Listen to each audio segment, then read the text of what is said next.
favorite lip oils in the world, and they came out with 4 new cool colors, so let's swatch them. Right now on my lips, I have a tiny bit of this M Cosmetics lip cushion, another favorite, so this is not my natural lip color.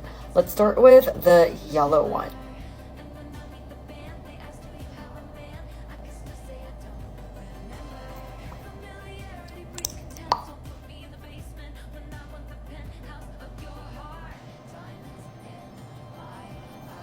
Okay, I'm dumb. I just realized that these aren't actually for color, but more like essential oil infused, because this one did not really smell good. This one, let's see what it smells like. This is supposed to be the calming one.